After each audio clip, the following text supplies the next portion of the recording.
பிரியமானவர்களே, இயேசு கிறிஸ்து உங்களை அதிகமாக நேசிக்கிறார். அதனால தான் தினமும் உங்களோடு கூட பேசுகிறார், உங்களை மகிழ பண்ணுகிறார். நீங்கள் சோர்ந்து போக விடாமல் உங்களை உற்சாகப்படுத்துகிறார். அவருடைய வார்த்தைகள் மூலம் நம்மை ஆசீர்வதிக்கிறார். ஆண்டவர் பாருங்க, நம்மளை ஆசீர்வதிக்கிறவர், நம்ம ஆசீர்வாதமாக இருக்குன்னு விரும்புகிறவர். ஆனால் அவருடைய விருப்பம் என்னது என்பதை சரியாக நம்ம விளங்கி கொண்டு ஆச்சரியப்படுவோம். அவர் என்ன விரும்புகிறார் தெரியுமா? உபாகமம் 7:14 சகல ஜனங்களை பார்க்கிலும் நீ ஆசீர்வதிக்கப்பட்டிருப்பாய். அதுதான் ஆண்டவருடைய விருப்பம். நம்ம ஆண்டவர் என்ன ஆசீர்வதிக்கணும், அது விரும்புகிற உண்மைதான்.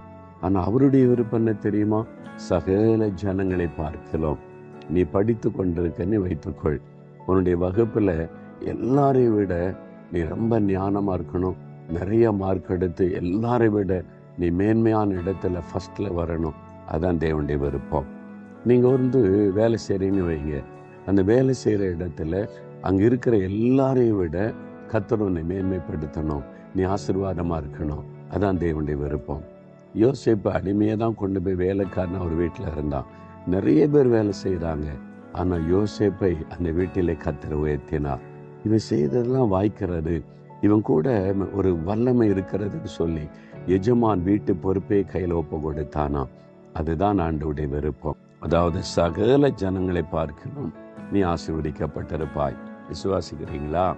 படிப்பில், வேலையில், பிஸ்னஸில், நீங்கள் செய்கிற காரியத்தில் சகல ஜனங்களை காட்டிலும், உங்களை சுற்றியில் இருக்கிற மக்களை காட்டிலும் நீங்கள் ஆசீர்வாதம்.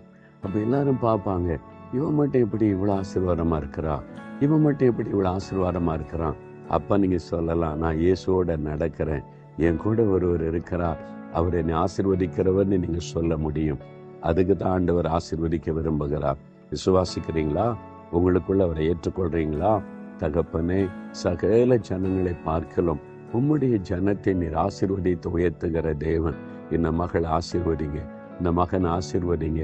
படிப்பில் எல்லாரும் விட முதல் இடத்துல வெற்றி பெறும்படி செய்யுங்க. வேலையில் ஆசீர்வதிங்க, தொழில் ஆசீர்வதிங்க. அந்த கிராமத்திலேயே அவங்களை மேன்மையை ஆசீர்வதித்து உயர்த்துங்க. இந்த பட்டணத்திலேயே அவங்களை ஆசீர்வதித்து உயர்த்துங்க.